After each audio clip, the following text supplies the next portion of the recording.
No spin, no bias, no censorship. I'm Dan Wootton. This is Outspoken Live episode number 166. Just a quick note to begin the show today. I'm a Catholic man, believe it or not, and Pope Francis currently battling very, very serious pneumonia in hospital. He has been visited today by the Italian Prime Minister Giorgia Meloni. Let's be honest about it, things aren't looking good. He's 88, he's had health issues for a long time. Pontiff since 2013, which seems surprisingly long time, but not long enough. So sending thoughts and prayers to Pope Francis at this hour.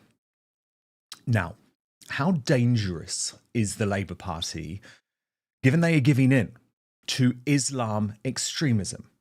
Just today, a sick threat from Zarah Sultana to Recorm UK leader Nigel Farage, which has been slammed as an obvious incitement to violence, as Keir Starmer meets with an extremist who has described Islamophobia as a bigger threat than ISIS. Yes, really. And in the past hour, Sultana has upped her rhetoric, comparing Recorm UK to, wait for it, the BNP and National Front. So no wonder the former Prime Minister Liz Truss has described Islam as the biggest threat to Britain today.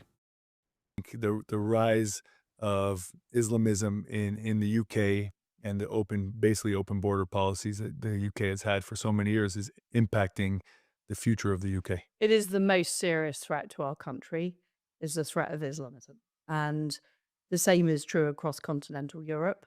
So we're seeing a rise in crime against women and girls, a rise in the number of rapes. We have these appalling cases of the Pakistani grooming gangs preying on underage girls, being covered up, essentially because the Labour Party don't want to lose Muslim vote.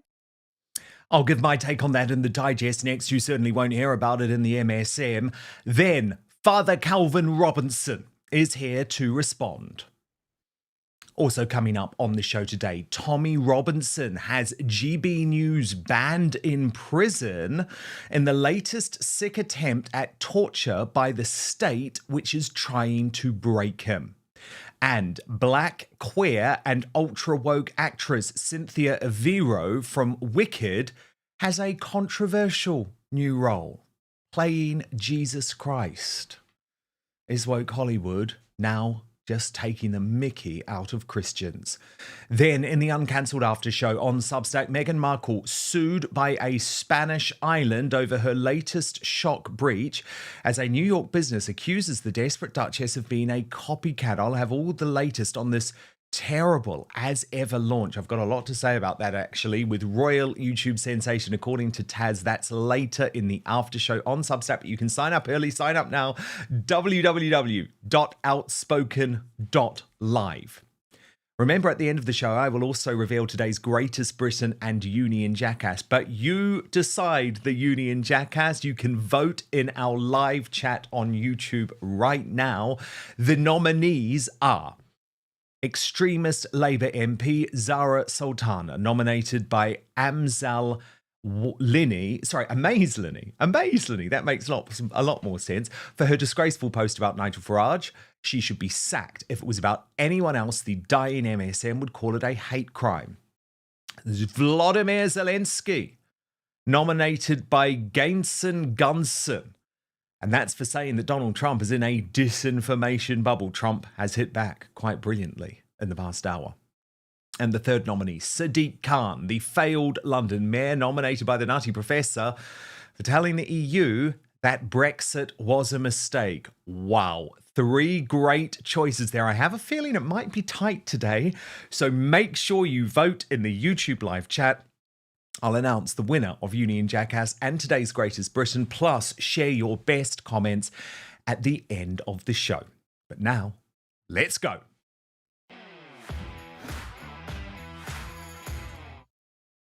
Our so-called leaders are exhibiting willful blindness to the very real threat the UK is facing.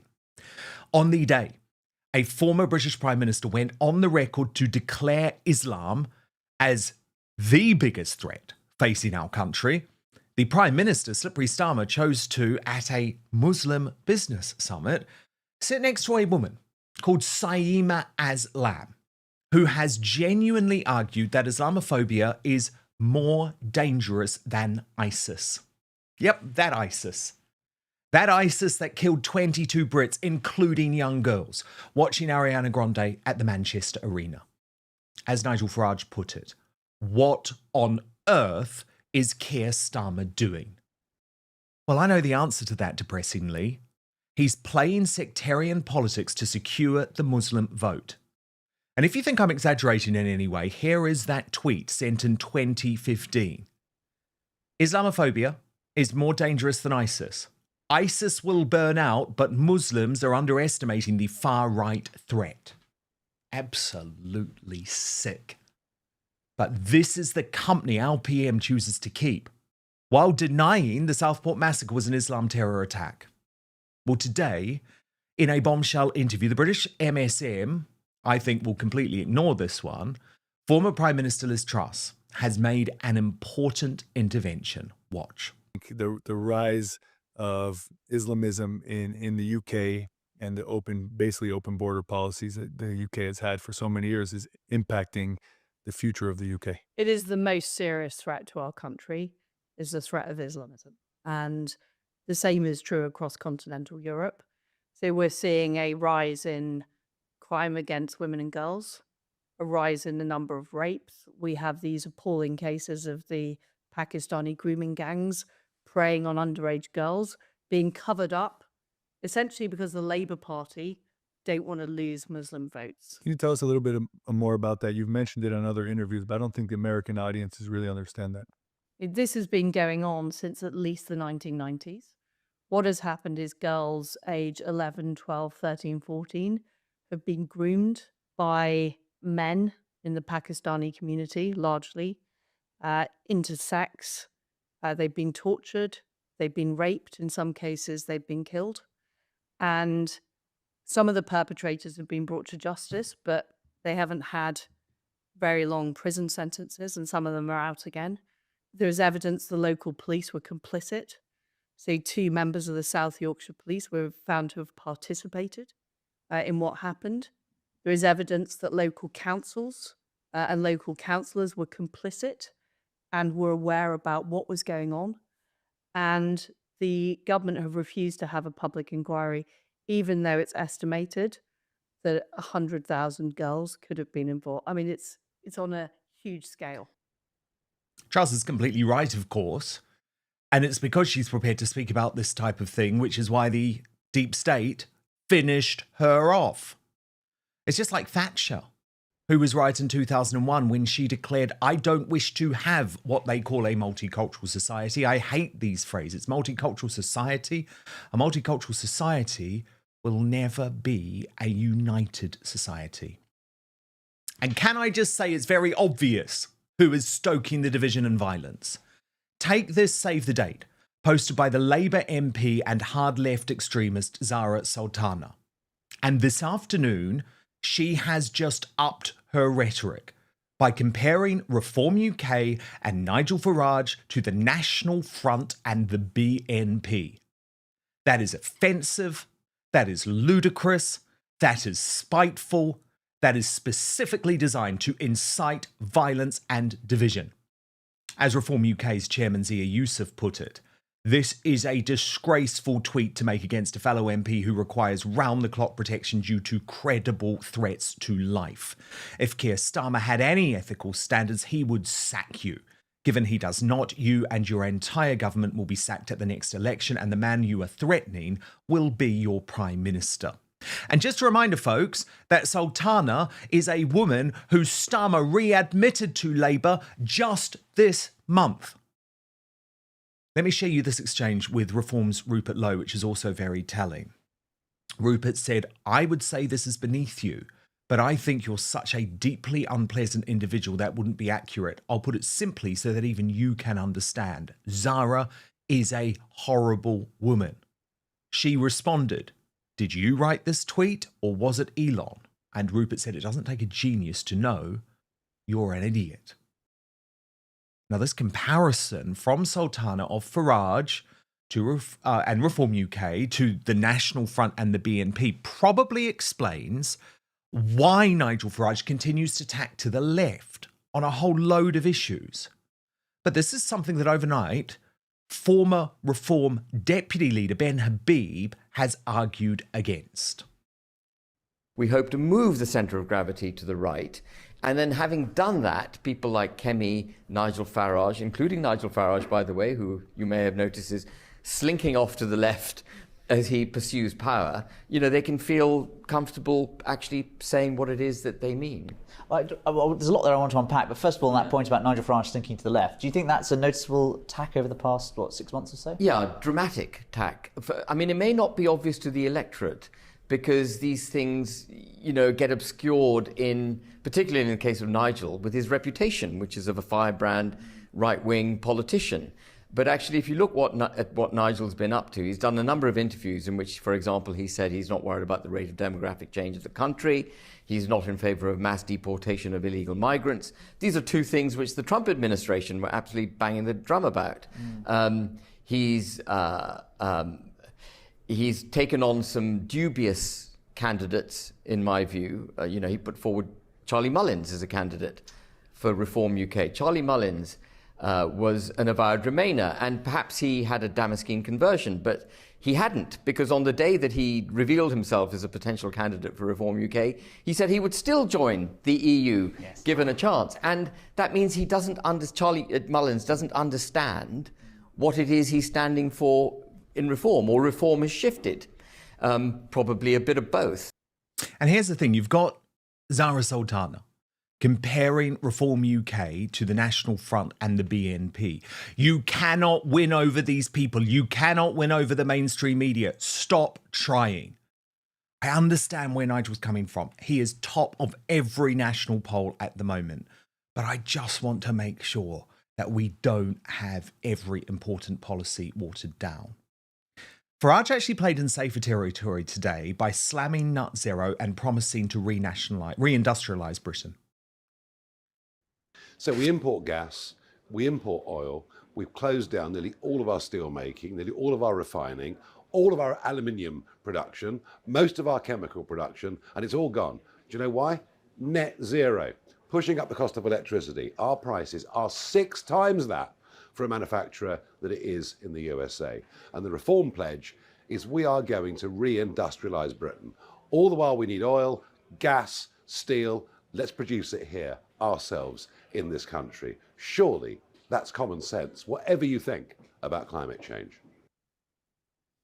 And that's very safe ground, and that's very good ground, and I fully support him there. But let's not avoid the main story, because it is now clear that Labour intends to tear this country apart to keep Islamists supporting their power. Nigel and Reform UK must fight, fight, fight. Now, let me bring in today's outsider.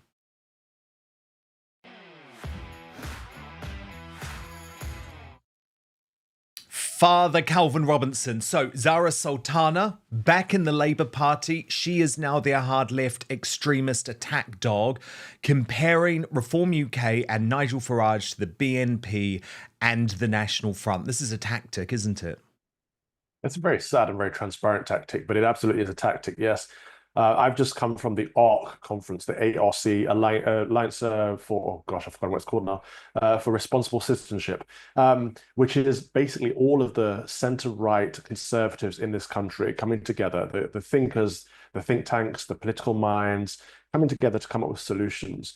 Nigel Farage was invited to that conference. This is a bold move because it shows that he's no longer on the extremities of conservative politics in the United Kingdom. He's now in the mainstream. And so for people like Zarah Sultana to be pigeonholing him on the far right and saying he's the equivalent of the BNP, which hasn't existed for a long time, and there is no such thing as the far right really and truly in this country. But for her to be doing that is disingenuous because he is now part of the opposition.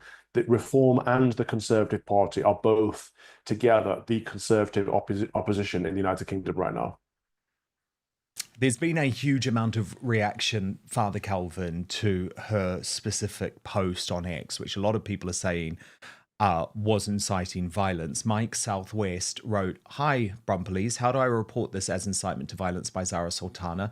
This is very clearly inciting people to keep an elected MP from visiting your city. Please reply on here because I suspect a very large number of people will want to formally report this crime." Reform UK's Nicholas Lassac posted, "Threatening a fellow MP is disgraceful. You should be expelled from the Commons. And just so you know, thousands of reformers and I will be in Birmingham to stand with Nigel against you lefty bullies." And Marcin Daubney, on a similar theme, wrote, "Lefty bullies strike again. Now the exact thing they accuse you of. Zarah would need a fainting couch if a Reform UK MP did this to anybody from the left." And I do just think, Calvin, it is worth taking a moment to think about that. Let's just say Rupert Lowe, the Reform UK MP, posted on X a picture of Diane Abbott with a cross over her face saying that she was banned from Great Yarmouth. He would have the police knocking at his door, Calvin. You make a good point. What if the shoe was on the other foot? The problem is they don't care. The hard left, the radical left, they do not care about morality. They just want to attack. And so they dislike their opposition, and what they'll do is they'll bend and flirt with any rule they can to get away with attacking them. They don't care if they're being offensive. They don't care if they're being insulting. They don't care if they're potentially inciting violence. And so it doesn't matter if we say, well, what if we did the same to you? Again, it will just go over their heads. And so what can we have? What do we have left? How can we hold them accountable for this kind of? It's just bad politics, really and truly. I'm not Farage's biggest fan, but I 100% support him on this. I think this is despicable for the left to be doing this. So what do you make of what Ben Habib had to say in that interview with The Spectator? Because his suggestion is that Nigel, in terms of dealing with this threat and this pressure, I guess, is tacking to the left on a whole load of issues. So I'll give you a couple of them that I'm particularly concerned about. He has raised the possibility of supporting the idea of UK troops in Ukraine, which I think is nuts. He has also publicly disassociated himself from the AfD, the Alternative for Germany, which is likely to do very, very well in the German elections this weekend. I find it quite sad, to be honest with you. The AfD are going to do fantastically, and all of the mainstream politicians in America are saying support the AfD. So are the Conservative politicians... Even JD Vance, even the Vice President. Indeed, the Conservative politicians in Britain should be doing the same, because there's a high likelihood that they'll get in. And then what? Then you have Conservatives in politics in Germany who are not greeted favourably by so-called Conservatives in politics in the United Kingdom. It's so daft, and this has always been my biggest criticism of Farage, that he wants to be liked by the people that will always hate him. He should be hardline Conservative. He should say, yes, of course, support the AfD.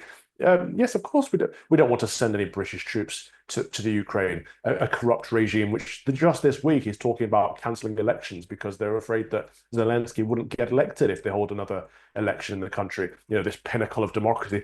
Our democracy must be protected by removing free and fair elections. Insanity. And then we're talking about sending British troops on the ground over there for a foreign proxy war. Anyway, Farage should just say, look, no, I'm not playing this game. Channel 4 is always going to hate me. The BBC is always going to hate me. I don't need to be invited on Channel 4 or the BBC. I'm going to say what needs to be said. And I think if he did that, his voters would back him. The fact that he's bending with the wind just makes people think, oh, is he really on our side? And again, I don't trust him for those reasons, but I want to. I want to have someone who has our back. And he's the least worst option at present. So come on, Nigel, get a backbone. Yeah. I mean, look, I'm... You know, I totally agree. I think Nigel definitely is the best option we've got. For me, it's just about Nigel, don't give in to them. And I completely agree when you're talking about the media. By the way, very briefly, the mainstream media is having a total freak out here about the fact that Donald Trump has dropped some truth bombs about Zelensky and revealed that during a conversation with him, Zelensky revealed that told Trump that half the money that the United States has given has disappeared. But look at how our journalists react. So this from Dan Hodges, the Mail columnist. Okay, Kemi Badenoch, Nigel Farage, Liz Truss, Suella Braverman, Richard Tice, you usually have a lot to say. Where are you on Trump now? Come on, let's be having you. There are very few black and white moments in politics, but this is one of them. Who is prepared to say they stand with Zelensky and Ukraine? And who is prepared to say they stand with Trump and Putin? It's that simple. And it's like, no, this is why the MSM get it so wrong, because it's not that simple, Calvin. And Boris Johnson, as much as he was brilliant for delivering Brexit, should never have stopped a peace plan in Ukraine all of those years ago, because the country is destroyed. The economy internationally has been destroyed too in a lot of ways. And hundreds of thousands of people have either had their lives destroyed or been killed. Dan, over $100 billion has gone to Ukraine from the United States since this so-called war broke out. Over $100 billion. That's taxpayer money. That's hardworking individuals across North America. Their money has gone over there. And for him to say half of it's gone missing, where has that gone? The country needs to be held accountable. The leadership needs to be held accountable. And actually, if I was the president of the United States, I'd say, okay, well, therefore, no more money is coming to you. If you're losing half of what we're giving in aid, you're not getting any more aid. It doesn't work for our people. It's actually disgraceful that Zelensky could suggest that. And of course, we know that a lot of the money that's going to Ukraine is going to BlackRock. They've said this publicly. This isn't me being a conspiracy theorist. They're saying that BlackRock is rebuilding the Ukraine. Now, the Ukraine is still at war, so the rebuilding process shouldn't have commenced yet. However, it has. The money is going from the US taxpayers to the Ukrainian government to BlackRock, and then where does it go from BlackRock? That's the question we want to know. Which directors of BlackRock are also politicians in the West?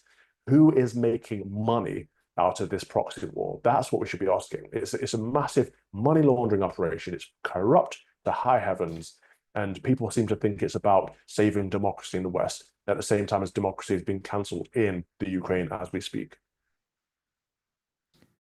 Breaking right now, the deep state torture of Tommy Robinson gets more sadistic and twisted by the day. So let's just remember for a moment that Tommy Robinson, a civil prisoner, is currently unable to eat behind bars at HMP Woodhill. He has also had all visitors banned, effectively, can't even speak to his family. This is absolutely cruel and unusual punishment for someone who is in solitary confinement in a wing previously reserved for 16 terrorists. He doesn't see other human souls over the course of the day. The one thing getting him through, somewhat ironically, given the channel's position on Tommy Robinson, was the fact that he could watch a feed of GB News. But this has just broken from Tommy's official team. Tommy has been unable to watch GB News in his cell. At HMP Woodhill, for reasons unknown, he is unable to watch GB News at all. It was on his Freeview, and now it's vanished for some reason. Given the petty and spiteful actions of the prison governorship, have they somehow removed the only channel Tommy watches in prison? Why?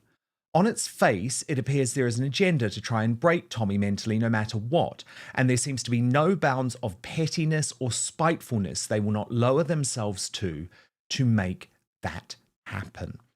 Father Calvin Robinson, I know a lot of people will say, oh, Diddums, he can't watch GB News, but the problem is this is now becoming a relentless attack on the man who they want to destroy physically, who they want to destroy psychologically. And where are the human rights lawyers? Nowhere. Again, the left do not care about what's fair, what's right, what's just, or what's proper, as long as they are winning. That's all they care about. And so to ask them the question, what if this was one of you, won't even make sense to them. It will go over their heads. They hate Tommy Robinson because of who he is and his message. He is, to them, a far-right, racist bigot, and therefore deserves everything he's getting. The truth of the matter is that Tommy Robinson is an independent journalist who released a documentary that the system didn't want, the establishment didn't want releasing, and so they whipped up a contempt of court charge. He's in prison for contempt of court, for goodness sake, which is usually a very, very short sentence. They've given him, first and foremost, 18 months. On top of that, they originally put him in a maximum security prison for contempt of court. What? Then they put him in solitary confinement. Why is he in solitary confinement? Again, for contempt of court, for releasing a documentary. And then they've not given him access to his food. And now they're saying he can't even watch half-decent television. It's inhumane. He is clearly a political prisoner. And those who are on the left who think they are human rights activists should take a look at this. They should look at the other side of the board and say, well, what about democracy? What about justice and fairness and equity, if that's what they stand for? But they won't. So it's all up to us on the right. And the problem that I have is that even people on the right are not supporting him. You don't have to like Tommy. You don't have to like the way he speaks. You don't have to like the things he speaks about. But you do have to look at the fact that this is an independent journalist who has been arrested on a trumped-up charge, given a longer sentence than he deserves, being locked up firstly in a maximum security prison and then later put in solitary confinement, has had his food options taken away from him, had his TV taken away from him. He is not being treated like a human being. He's been treated like a political prisoner, and everyone should be asking the question, why? What does the state want here? It seems they want to destroy him. They want to physically, emotionally, spiritually break him down. He is an enemy of the state right now. In times gone by, we would have broken him out, but the very least we can do is show public support for him. Yeah, David Atherton has just had an update on this afternoon, Calvin, posting, just spoken to someone who phoned up HNP Woodhill, where Tommy Robinson's been held. He mentioned his name and prison number, no further words. She interrupted him and said he was being abusive and put the phone down. They are trying to destroy or kill him. That's very fascinating, isn't it? That she's clearly saying this so that anyone who hears around will know she's hanging up because the person on the phone is being abusive. We know David Atherton is not abusive and wouldn't be an abusive person to someone in an official capacity like that. But they're playing political games with a man's life. But all eyes are on them. We are watching and we are reporting. Thank God for covering this event on Outspoken, Dan. And I'll be doing the same on my show. But we, as independent journalists, have to cover what's going on because the so-called mainstream media or the legacy media do not want. In fact, they are part of this. They want to see him destroyed. And actually, I think he's going to come out even stronger. Yeah, he may be a lot thinner and a lot less healthier after all of this malnourishment and neglect. But spiritually, he's going to be stronger because he's being martyred by the state. So they're proving him right. He's being vindicated every day that he's locked up in there. And so when he comes out and the next rally happens, there's going to be a lot of people out there showing their love and support for him. Yes, he has big plans for that first rally, hoping to get the likes of Jordan Peterson there, and then also big plans for his new investigative journalism, which is going to completely expose Labour. So big plans. But you speak about the mainstream media, Father Calvin, and what is so appalling is that the bleeding heart liberals who usually would actually care about humane treatment in British jails, when it comes to Tommy Robinson, completely the opposite. Let's have a watch of this from the fake news agents, and I'll get you to respond off the back.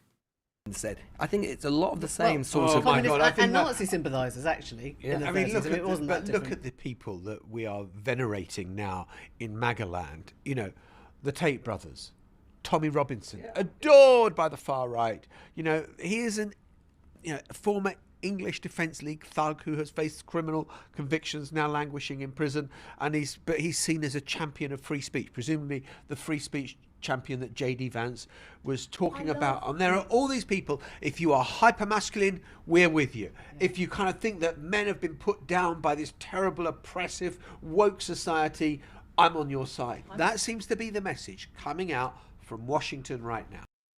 Father Calvin. I mean, he's right, actually. I agree that masculine people are being censored, that people who support free speech are being persecuted. And I don't understand why he sees that as a negative. We should be supporting free speech. We should be supporting men being masculine again. Is the fake news agent's stance that men should be effeminate and that free speech should be censored? Is that what it seems to be that's what they're saying. I can't. Yes. Yes. Calvin, can we also just have a word, though, of the irony that it's GB News that has been removed from Tommy's cell? Because I understand, like, that's the best of a bad bunch, right? Like, of course, if you've got the choice of GB News and Sly News and the British Bastion Corporation, you're going to watch GB News. But while you were at GB News, Father Calvin, you were actually banned from interviewing Tommy Robinson on your show. And GB News has also just flat out failed to cover the mistreatment of Tommy Robinson behind bars. They have literally ignored the story. The only times I've ever seen presenters on GB News speak about Tommy Robinson is to disparage him and call him a racist. And of course, on social media afterwards, they've been called out for that, but they would never properly address it on air. You're right in that when I had my show on GB News, I was not allowed to have Tommy Robinson on my show. I also wasn't allowed to have Katie Hopkins. I wasn't even allowed to have Cole Benjamin. So the censorship there is incredibly high. And so for people to call it a far-right station is absurd. It's barely even centre-right at this point in time. It is part of the legacy media now, unfortunately. But for the state to cancel that from him or to say that he's not allowed to watch it clearly shows the state, or the prison at least, sees GB News as a risk, which is really, really interesting. It shows where the prison is thinking in terms of political spheres, doesn't it? It does. And it's the independent journalists in America who are looking at what's going on in our country with horror on a whole load of levels. But let me show you this from Don Keith, specifically on this new news regarding Tommy Robinson. He posts on X, the inhumane treatment of Tommy Robinson by HMP Woodhill Governor Nicola Marfleet is approaching Nuremberg-level violations, starving him to death and denying him basic human rights. The people of Great Britain must hold her responsible and act accordingly through whatever legal means necessary. So he's compared this to Nuremberg-level violations, Father Calvin. I know a lot of folk are saying, what's happening with the lawyers? To be honest, I don't know, but we do know that Elon Musk has agreed to fund the legal case. So you would hope that his lawyers were doing everything possible behind the scenes. Yes, but it's obviously a very tricky situation, isn't it? When we heard a few days ago that the prison was preventing Tommy from seeing his family, they'll use any kind of semantics they can. And of course, it is the mother of his children is his ex-wife, so they'll probably say something along the lines of, well, it's not your wife, so you have no right to see her. They're not taking the human element into this. They're not taking the empathetic approach to this. They're just taking a legalistic approach in order to do what they can to punish him. So it would be very tricky for the lawyers to fight back against this. But it is good to see that Elon Musk is supporting him. And JD Vance has alluded to Tommy's situation publicly. I hope that JD Vance can come out and support Tommy publicly as well at some point, and perhaps even the president himself, because I think once Tommy gets out, he's going to need to become a political refugee. He's probably going to need citizenship in America, to be honest with you. He's not safe over here. If the state, the police, the judiciary and the prison system are all against him, he won't be safe in the UK. So I'm hoping that America is going to provide a home for him. Although he doesn't want to go anywhere. He wants to stay and fight. But obviously, one of the big questions is, can he keep out of prison? Right, exactly. You can't fight from prison. That's the problem. Yeah, very good point. Very good point. It is going to be absolutely fascinating because one thing is certain. They want to silence him. Ironically, given the name of the movie that saw him behind bars. On a side note, GB News announced this week a new show called Silenced. And I just thought, are you seriously taking the mickey out of Tommy Robinson and his supporters? Because obviously that is a word very much associated with him. Breaking right now, leftist outrage over the trigonometry interview with Fraser Nelson, where Konstantin Kisin made it clear he doesn't believe that Rishi Sunak is English. Let me just show you a reminder of that exchange. Definition, right? I would say that Rishi Sunak is as English as Tizer and Wyferns, right? He is absolutely English. He was born and bred here. And I wouldn't say that the colour of his skin makes him any He's less. a brown Hindu. How is he English? Because he's born and bred here. So by being born here, you become English, in your opinion? Yeah. Yeah, says Fraser Nelson. But all of a sudden gets a little bit confused when Constantine quite rightly points out, okay, what if as an English person you're born in Japan? Does that make you Japanese?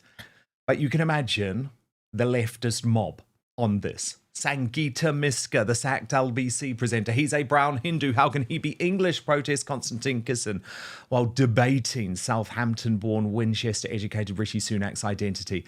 Well, for a start, race and nationality are not the same thing. Owen Jones wrote, reducing Englishness to genetics isn't just sinister, it's meaningless. In practice, varying combinations of class, education, religion, and social and political values are more salient than DNA when it comes to shared identities. Rory Stewart, who used to be a conservative, the far right now wants to strip citizenship from and expel non-white citizens from their countries.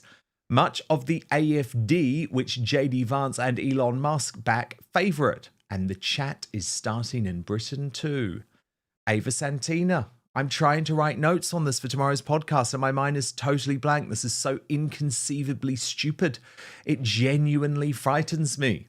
And the Mail's Dan Hodges, I think when we've reached the point people feel it's okay to publicly declare Rishi Sunak isn't English because of the colour of his skin, we all need to pause and reflect.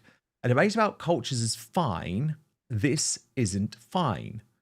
But in response to Dan Hodges, Father Calvin Robinson wrote, Rishi Sunak is not English. He may be a British citizen, but his ethnicity is Indian. This stuff is not complicated. So, Father Calvin Robinson, justify yourself, given Dan Hodges says that it's not even fine to have this debate, Calvin. We cannot even be debating this question, okay? I'm struggling with this. Either these people are being dishonest or they're obtuse. Like, it's really, really not that complicated. Ethnicity and nationality are not the same thing, right? So my ethnicity, I am half English because my mother is English. I am half Afro-Caribbean because my father's side of the family are from Jamaica. Now, that's my ethnicity. My nationality is British. My passport says GBR, right? So no one, when people like Rory Stewart say they're trying to strip away his nationality, like, no one's saying that Rishi Sunak isn't a British citizen. Of course he is. I think he's got dual citizenship, or at least he did do at some point. He's got more than one citizenship, but he's not English. And his citizenship is not English. No one has an English citizenship. And so either they're confused or they're lying, right? So let's go through this. England is a country. English is an ethnicity, and the one comes after the other. Great Britain is an island. The United Kingdom of Great Britain and Northern Ireland is a kingdom made up of England, Scotland, Northern Ireland, and Wales, right? And British citizens, formerly called British subjects, are the people who live within those isles who hold a GBR passport. It's as simple as that. So you can be born in England and be from another ethnicity, such as Rishi Sunak, who is of the Hindu Indian ethnicity, but you can still have citizenship. Therefore, he can be British. He can never be English. His parents are not English. His ethnicity is not English. His ancestry is not English. It's not even about skin color. And I've argued with the far right on this. I had a debate with Steve Laws about this the other day. It's not just about skin color. Skin color, of course, plays a part in it, in that the English ethnicity is white, but you're not English because you're white. That's a happenstance of it. English people happen to be white. But it's not even just a DNA thing either. It's not, okay, let me test my DNA and see what percentage of it is.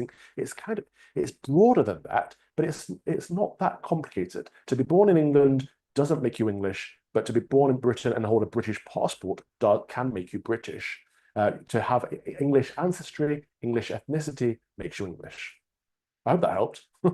Well, of course. And the thing is, I feel quite personally about this one, Father Calvin, because the left will often use this particular topic to try and deride people from the right. And they often do it with me by claiming completely factually inaccurately that I am an immigrant here. Now, it's factually incorrect for a whole load of reasons, okay? Because number one, my mother was born in Essex.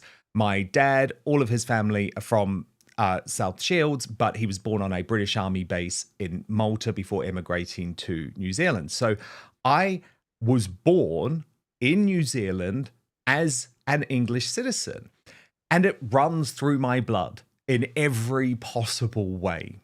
The culture, my upbringing, with my grandparents, 3 out of the 4 of them who fought for England in World War II. But what I find so fascinating, Calvin, is they will happily use that claim of you're an immigrant for me, but you just know that if I happen to be from an African country, they would never, ever even think about saying it. That's fascinating. It's almost like an anti-white racism that we're seeing, isn't it? Like you genuinely have English ethnicity, you have English ancestry, you have the roots, you have the heritage, you have the skin color, and you have the DNA. And so for them to just assume that you have no Englishness just because you've been raised in New Zealand suggests that, well, it's because of your skin color that they don't like you. Because if someone comes over here that happens to be brown, whether Asian or African, and we've seen this, for example, with Kemi Badenoch, with Rishi Sunak, it's a different story entirely. So I suppose they need to get over their racism. I was assuming at the start that either they were being dishonest or obtuse, that they're either lying or confused. But actually, I think it may be that they're just racist. Indeed, completely. It's what I guess we would describe as reverse racism, but it is absolutely something that is used. I mean, Albion Ancona, for example, friend of mine, I know not a friend of yours, but he runs an organization called Conservatives Against Racism. I've had this debate with him many times because I feel it's racist when he tries to say I'm not English. I mean, how can you say that someone who is born to English parents, who had grandparents who fought in World War II, all of my heritage is English? How on earth can you say I'm not English because I was born in another country? It is the height of insanity. Now, I agree with you that this isn't about skin color, but it is always the left that make it about skin color because they are very, very happy to accept if you're a brown person, if you're an Asian person, if you're a black person, that the normal rules don't apply to someone who is white. Of course, these issues are complicated, by the way. I'm not for a single second trying to say, Father Calvin, they're not, because yes, the fact I am born in New Zealand, a nation largely of immigrants, barring the indigenous Maori population, of course, I have a connection to that country. I feel that my dual citizenship is absolutely the right thing for me to have legally. I have a British passport, I have a New Zealand passport. These aren't like American rules where you have to give up one to gain the other. So I appreciate none of these things are simple. I do feel a great deal of patriotism towards New Zealand. But if I went to New Zealand and started saying that I was indigenous to New Zealand, let me tell you, I would be very, very quickly derided as racist by the Maori population. So again, proof that there's a complete double standard on this issue. Well, there's another element to this as well, isn't there? That every time someone says, well, he's ethnically Indian, the liberal, metropolitan elite, middle class, upper middle class white people say, no, he's not. Of course he's not. Like, as if there's something wrong with being ethnically Indian. What is their issue with the Indian people? That's a question we need to ask as well. I mean, he's quite proud to be Indian. He talks about it all the time. He talks about his Hindu heritage and his Indian heritage all the time. He clearly says, I am Indian. And so for these metropolitan liberal elites to say, no, he's not Indian, it's almost as if they don't want him to be because they look down upon Indians. Yeah, I mean, it's a really, really interesting question. I think the problem is, Father Calvin, is what we always get in these circumstances, and it's happened with trigonometry, is an attack on the people who are prepared to have this conversation. I watched the entire episode of Trigonometry with Fraser Nelson and Konstantin Kisin because I know that sometimes these clips can be taken out of context, but this was a soft interview, right? This was not an attempt by Konstantin and Francis to play gotcha in any way with Fraser Nelson to embarrass him. Konstantin was genuinely being intellectually curious about how on earth Fraser Nelson could justify his position. Oh yeah, so this is when they're in their element. I'm friends with Francis. I think he's a great man, and as for Konstantin, he's best when he's asking questions. This is the role he plays very well. He just asks the questions and lets people come up with their conclusions. That's good. When he's pontificating, pretending he's the smartest man in the room, it becomes problematic. You must be agreeing with what I say on Ukraine, otherwise you're dumb. That doesn't work. But when he's asking questions, he's amazing at what he does. And in this podcast, he sat there asking questions, probing, and Fraser Nelson revealed himself to be a massive liberal with weird opinions on what it means to be English and what it means to be British, and conflating the two. And all the people who are supporting him are doing the very same thing. It's absurd. Of course. And, you know, if you want to be with the Dan Hodges of this world, even having the debate is dangerous. Free speech is dangerous. That's what they think. That's why the independent media is so important, because trigonometry will allow that type of conversation to take place. The mainstream media will not. And by the way, when will they learn? When will they learn that censoring a conversation doesn't stop it from happening? If anything, it makes the drumbeat even louder. Stand by, Father Calvin Robinson, because in just 1 minute, and goodness me, I've been wanting to know Calvin's reaction to this all day, Cynthia Eviro from Wicked has just been cast as Jesus Christ, despite being a black, queer woman. What does Calvin have to say about that? We will find out in just 1 minute. But first, you know how often I talk about the need for free speech to be protected online. This really matters. So I've been thinking a lot lately about the need for personal protection from snoopers, bad actors, and hackers online. But the great news is I have found a fail-safe solution. And what's more, this VPN, otherwise known as a virtual private network, is a life changer when it comes to providing you entertainment and information from anywhere in the world.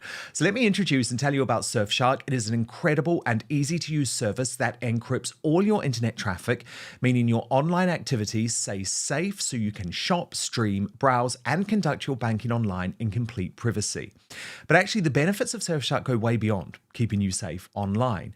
It also allows you to access your favorite entertainment and news shows and channels, including streaming services like Hulu, iPlayer, HBO Max, and Peacock, no matter where you are. Or if you have a favorite show, this happens to me a lot, that happens to be blocked on Netflix, Amazon Prime, or Disney Plus, within seconds, you can be watching as if you are in another country. If you're traveling for work or on holiday, you can also get all your favorite content from home, including sports. Plus, Surfshark acts as an insurance policy, given there is creeping censorship in lots of countries, especially throughout Europe, like France, which has blocked Rumble for many months now. So effectively, Surfshark allows you to watch anything, anytime, anywhere. It is true freedom. Check this out though too. A VPN like Surfshark can save you money, because do you know that a whole load of websites, especially travel ones, change their prices depending on where you're buying from? See how you can get around that by using Surfshark. By the way, you can use Surfshark on unlimited devices, which means your entire household can stay safe with just one subscription. There are over 3,200 servers in over 100 countries worldwide, meaning there is a whole load of choice at your fingertips. And by the way, don't worry if this is your first time using a VPN. There is 24/7 customer service available to you. Go to surfshark.com/outspoken for an extra 4 months of Surfshark at an unbeatable price. What's more, Surfshark's so confident that it's the best VPN in the world, it will give you a try for a full 30 days. And if you're not entirely satisfied, full money back. So let me repeat the address, surfshark.com/outspoken for an extra 4 months of Surfshark at an unbeatable price. Or if you're watching on YouTube or Rumble, you can just click on the link in the description box below. But now, back to the show. Breaking right now. Religious outrage as a black queer woman, Cynthia Eviro, has been booked to play Jesus in the Jesus Christ Superstar musical at the Hollywood Bowl. Now, this was just announced officially yesterday, cashing in on Cynthia's success in Wicked, but it's had, as you can imagine, a serious response from conservatives. Ben Shapiro of the Daily Wire posted, "She was great in Wicked, but I believe she might be miscast here." And our friend, Father Phil Harris, he's furious about this, posting, "Purely demonic. Cynthia, God will not be mocked. Why are you wanting to incur the wrath of Almighty God? This will not go well for you in this life and the next. Repent. And he's posted the Bible verse, do not be deceived. God is not mocked, for whatever a man sows, that he will also reap. Father Calvin Robinson is with me now. Father, what do you make of Cynthia Eviro, a black queer woman who's ultra woke, being tapped to play Jesus? Black, queer, woke Jesus. Oof. It's good job we don't have blasphemy laws anymore, isn't it? It's outrageous. This is sacrilegious, is really what it is. I think this is the enemy being very agitated because America is returning to Christ. America is praying again. America is returning to Christian values and good old-fashioned common sense. It's wonderful to see. Every day there's some new good news coming out of that country. And so what's the enemy do as a result? He attacks, he lashes out. And that's what we're seeing here. Getting a black, queer, woke woman to play Jesus Christ is clearly an affront to everything the Christian faith stands for. And so it's the devil seething. So we should just laugh at him because God will not be mocked, but the devil must be. So we should just laugh at the hilarity and the absurdity of this. It's ridiculous, isn't it? She doesn't act or look anything like Jesus Christ. Did you hope, Calvin, that the election of Donald Trump and a clear cultural reaction to the way that the entertainment industry and so many parts of American society had become so morally bankrupt under a hard left Democratic administration, did you hope that that would change things? Because I really did believe that there was going to be some form of course correction, but it doesn't appear to be that way. I mean, think just this week, we had David Tennant, the ultra woke Scottish actor, hosting the BAFTA Awards, making a whole load of unpleasant jokes about Donald Trump, which could have been written 10 years ago. Now this. Oh, there absolutely is a course correction. We've already seen the laws of the land being changed. The attitude is changing. There's positivity, there's excitement, there's jubilation for this new golden era. You know, we're recognizing again there are only two genders, male and female. We're recognizing that the human being is a person from the moment of conception. There's lots of good stuff coming out of this new administration. But of course, Hollywood is the devil's playground. So yeah, of course, David Tennant is going to be making really lame jokes about the president. And of course, they're going to get a black queer woman to play Jesus Christ. It's like, why wouldn't they? This is again, it's the devil screeching. He's kicking and screaming. He's going down, and he doesn't want to be defeated, but he's already lost the fight. So the rest of the culture, American culture, is great. They are already very conservative in their values, but it's this woke minority that is playing up. And of course, and they're bedded in Hollywood. They're bedded in the entertainment industry. We're seeing this. What was Snow White predicted to have $100 million losses? Of course it was, because she's entirely woke and people are sick and tired of being lectured to by these liberals with their weird utopian, dystopian idea of humanity. We're back to normal now, and they're going to take some time to catch up. So we're going to see a few more of these things, but we're all just going to laugh at them because it doesn't matter, actually. I mean, I hate to say this in a lot of ways, Calvin, but part of me actually wants the new Snow White to flop, because I'm such a Disney guy, right, in my heart. You know, I grew up with these great musicals, Beauty and the Beast and The Lion King, and you know, you go all the way back actually to the real classics. But the problem is, when it comes to Rachel Zegler, who Disney tapped to play Snow White, she wants to completely undermine the story, the fairy tale. She wants to say that Prince Charming is actually a really bad character who was somehow being sexually inappropriate to Snow White. So in some ways, these things maybe have to flop for Hollywood to learn a lesson. Yeah, I mean, retell a fairy tale, fine. Retell the story in a different way, fine. But to manipulate it into being the opposite of what it's supposed to be about is a dishonest way of telling stories. You write a new story. You know, if people want to watch it, they will. If they don't, they won't.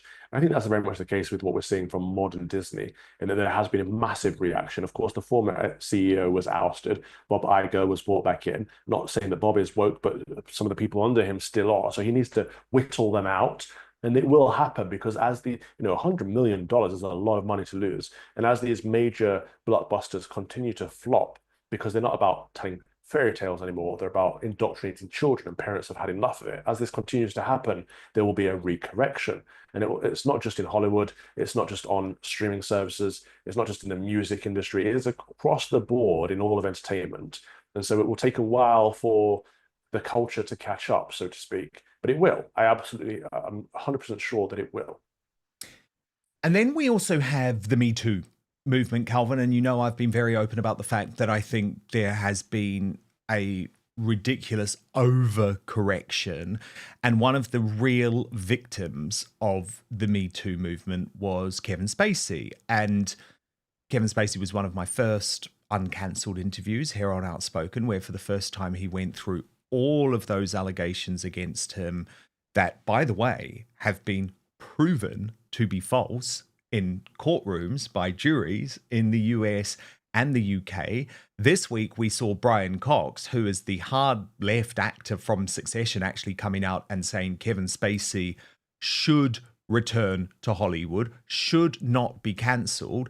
But now the Woketopian actor Guy Pearce, who's starring in the movie The Brutalist, by the way, as an aside, do not go and see The Brutalist. It is 4 hours of your life that you will not get back. I don't give a damn if it wins Oscars. It was absolutely rubbish. That's an aside. But during the promotion for The Brutalist, he's given this interview saying that in 1997, he was targeted by Kevin Spacey and said, he's extremely charming and brilliant at what he does, but he's quite aggressive and I just had to keep brushing him off for 5 months. Now, what are you talking about, right? What are you talking about? Are you claiming that Kevin Spacey did something illegal or touched you inappropriately or sexually assaulted you? If so, go to the police, right? Go to the police. But what are you doing trying to ruin this guy over some type of awkward interaction in 1997?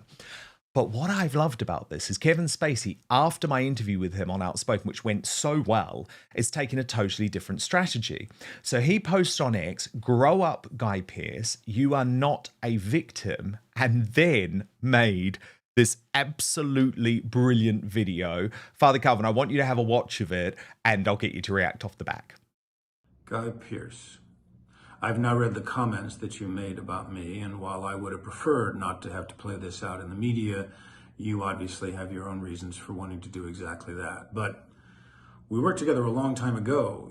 If I did something then that upset you, you could have reached out to me. We could have had that conversation. But instead, you've decided to speak to the press, who are now, of course, coming after me because they would like to know what my response is to the things that you said. You really want to know what my response is? Grow up. Did you also, by the way, tell the press that a year after we shot LA Confidential, you flew to Savannah, Georgia, while I was shooting Midnight in the Garden of Good and Evil, just to spend time with me? I mean, did you tell the press that too? Or does that not fit into the victim narrative you have going? So anyway, I apologize that I didn't get the message that you don't like spending time with me. I mean, maybe there was another reason, I don't know. But that doesn't make any sense that you would have just been leading me on, right? But here you are now on a mission some 28 years later, after I've been through hell and back, to do what? Just in time to stop the bad guy? Huh? Is that what's going on here? What took you so long? Good for him. Absolutely good for him. I'm sick of these people. I've had it myself recently. These people that, instead of speaking to you, they'd rather release press statements. I've had 4, 5, is it 6 now press statements from a certain individual without a single conversation in person. It's like these public attacks are people jumping onto bandwagons. It's usually out of either fear or envy. It's always out of sin. It's never out of love. It's never graceful. It's disgusting. It's not a good way to be a human being. And so if this person is doing the same thing to Kevin Spacey, I think his response is just absolutely address it head on. And when he put that comment in there about, well, you flew out to spend time with me. That's interesting, isn't it? Of course, no one ever shares the full picture when they jump on these public bandwagons. So yeah, good for him. I totally agree. And on that note, Father Calvin, any update in terms of your situation? It's been It's been up and down, Dan. It's been very tough. The battles have been coming left, right, and centre. What I haven't talked about publicly yet is that my visa was revoked, which people may or may not have assumed because I'm not on a religious visa. I'm not on a visa to be a priest in America. I'm out there on a different type of visa that shouldn't really have been impacted by my losing my license in the ACC. So lots of complications around it, but there's a political persecution going on. I would go as far as to say there's demonic attacks going on. It's relentless, the cancellations. So after losing my license, I may or may not lose my church, may or may not lose my house. I lost my visa, so we've been battling with that all week because I'm supposed to be flying back to America tomorrow as you and I record this. So it's been intense, it's been stressful, but you know what?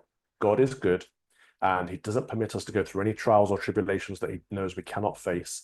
I will come out of this on the other side stronger. And the people that are attacking me publicly, they have their own battles going on, and I'm praying for them actually because they need to find peace too. It's not about me, it's about them and their own insecurities. But the people who've been very supportive, thank you all, particularly Lawrence Fox, who of course, my best friend, is always there for me, and the Reverend Brett Murphy, who I know you know, good man. He launched a crowdfund campaign. Yes, for me. well, that's what I was just about to mention, Calvin. Right. There it is on Democracy 3.0. You can find this via my X account, via Lawrence's X account, or via Reverend Brett's X account. And they have described you there, Calvin, as the most cancelled man alive, which is crazy, but true. It's getting there. But thank you for your support on this, Dan. I really do appreciate you as a friend and all these people that have been supporting me, because it's not nice getting cancelled because people jump on the bandwagon because it's fun and it's momentum building, but they forget there's a person at the other end of it, and it's hurtful, it's harmful. Well, Jordan Peterson describes being cancelled, and he actually did this in an interview with Lawrence Fox, describes being cancelled as the second worst thing a human being can go through. And the only thing he considers to be worse than being cancelled is receiving a terminal illness diagnosis. So that's Jordan Peterson. So that explains a lot of what it's about. But of course, Father Calvin, you were never cancelled here, so we will speak next week. Yes, Dan, God bless you. Thank you so much. Now do stand by, because I'm going to reveal today's greatest Britain and Union jackass in just one moment. But first, so many great comments coming through today, so I wanted to get to them. Zarah Sultana has described Reform UK, if you've just with us, or compared Reform UK to the BNP and the National Front. Huge response on that. David Langley wrote, people like Sultana are a gift to reform. Her rhetoric will only increase support for reform, which I actually think is completely true. Bill Dorr writes, Zarah Sultana once said a white couldn't represent her community. She also said violence against Israel is justified. Disgusting woman. On the persecution of Tommy Robinson, Deborah Greening wrote, where is Amnesty International where you need them, or do they just help those who they are politically aligned to? Well, of course. Where are the NGOs? Where are the human rights lawyers? Where are the politicians who claim to care about this type of thing? Invisible. Absolutely invisible. And on the whole issue of the culture war, Alan Al wrote, I actually welcome the delusional hysteria from the left. It's only going to push things further in the right direction, and that's what this country needs. Keep it coming. On whether Rishi Sunak can be described as an Englishman, Freudian slip and slide said, the world has gone mad. To jump on what Konstantin Kisin said so unashamedly speaks volumes about where we are. And the Outer Limits said nobody should be ashamed of their ethnic heritage, but all those living in the country of choice birth should be upholding the values of that country. And just finally, apparently I keep saying her name wrong, Cynthia Eviro. I think I got that. Cynthia. Clearly it's the woke mind virus has got into me, so I can't actually say her name. Cynthia Eviro, who was in Wicked, very good in Wicked. I agree with Ben Shapiro on that. Loved Wicked.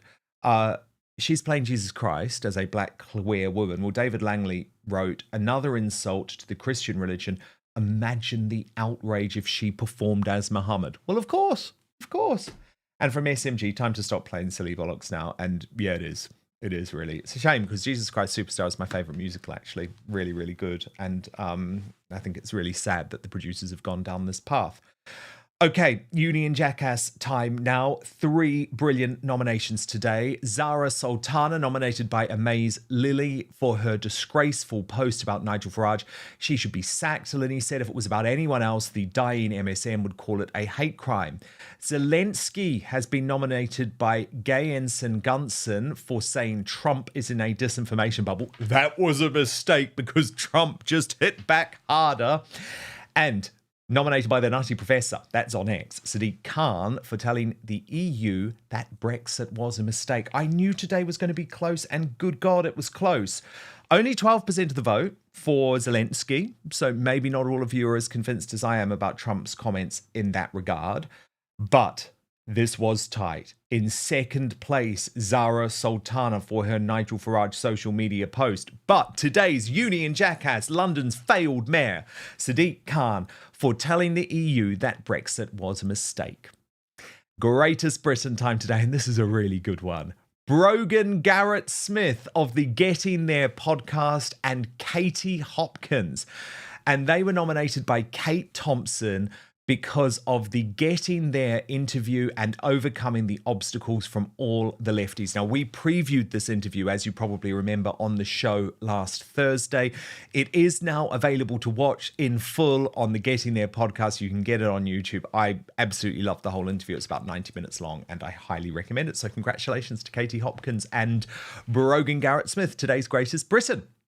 Now, we're not going anywhere, though, because in the Uncancelled Aftershow, which is on Substack, all of the royal latest, as Meghan Markle is sued by a Spanish town over her latest shock breach as a New York business, also accuses the desperate Duchess of being a copycat. We'll have all the latest on the botched as ever launch with the royal YouTube sensation, according to Taz. So just sign up to Substack in order to join us there, www.outspoken.live. Thank you for your company today. Back tomorrow, 5 p.m. UK time, midday Eastern, 9 a.m. Pacific. Hit subscribe right now if you're watching on YouTube or Rumble. And most importantly, I promise to keep fighting for you.